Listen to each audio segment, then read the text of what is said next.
Trump is famous about his opposition to regime change. He's run on that. He's talked about it at length. He's criticized other administrations. And yet here we are with Venezuela, where they are tacitly encouraging regime change. So what's really going on here?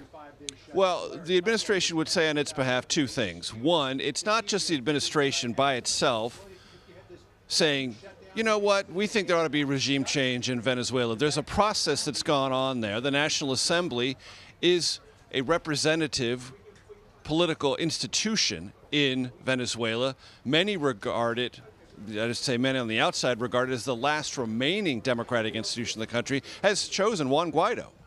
And other countries have endorsed the administration's effort to recognize Juan Guaido as the legitimate leader of Venezuela and no longer regard Nicolas Maduro and those who still support him as legitimate.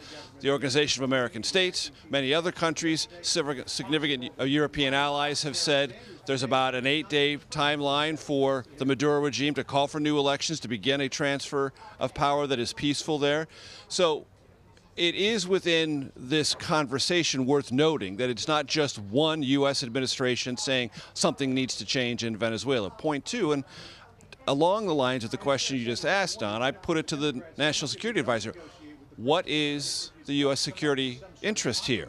Well, he said stability, one, humanitarian crisis, two, and the sense that there is this deeply illegitimate government in a powerful, or once powerful and once rich country in the Southern Hemisphere, running rampant, inflicting violence, repression, and bloodshed almost heedlessly. That is something the United States has a vested interest in. And there was also a point in which he said the involvement of Cuba is more than mildly worrisome to this administration. So you take all that together, that's why there's this focus on Venezuela.